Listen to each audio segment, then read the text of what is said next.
Peoples party के chairman Bilawal Bhutto आज सक्खर में टैक्सेस और महंगाई के खिलाफ ताजिरों के धरने से खिताब करेंगे।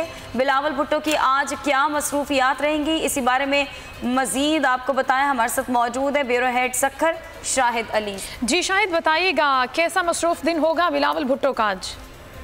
देखिए, बिलावल 2 रोज से यहाँ पर मौजूद हैं और मुख्तलिफ एक्टिविटीज़ में वो शिरकत करते रहे हैं। गुज़िश्ता रोज़ भी उन्होंने सिंध रूरल सपोर्ट ऑर्गेनाइजेशन के प्रोग्राम में शिरकत की थी, जिसमें 9 जिला से ख़वातीन यहाँ शरीक हुई थी देही इलाकों की, और वो बहुत खुश थे। उनसे खिताब भी किया, उनके मसाइल भी मालूम किए।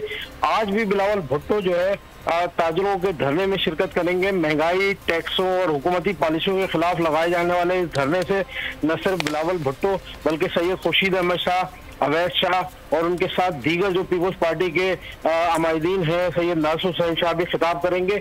अब बिलावल भुट्टो जो है वो ताजरों के वफूद से भी मुलाकात करेंगे और जो टैक्स लगाए जाने से जो सूरत हाल है और ताजरों में जो बेचैनी है, इस हवाले से भी जो है वो पूरी सूरत हाल का न सिर्फ जायजा लेंगे बल्कि ये कि आइंदा के लाहे अमल का भी ऐलान करेंगे, क्योंकि कल जो है वो बिलावल भुट्टो हुकूमती पॉलिसियों के खिलाफ रोड़ी से, सक्खर से कम्मो शहीद सिंध पंजाब बॉर्डर तक रैली की क़यादत करने वाले हैं। ये बहुत बड़ी रैली होगी जिसमें न सिर्फ सिविल सोसाइटी, ताजिर, पीपल्स पार्टी के कारकुनान शरीक होंगे बल्कि तमाम तबकों के लोग जो है वो इस रैली में शिरकत करेंगे। अब पहली मरतबा ऐसा हुआ है कि बिलावल भुट्टो जो है वो ग्रास रूट पर यहाँ पर कारकुनों के दरमियान इतना टाइम तक नजर आए, इसलिए कारकुनों में खासी। ठीक है, शाहिद अली ब्यूरो हेड सक्खर हमें अपडेट कर रहे थे, आपका बेहद शुक्रिया।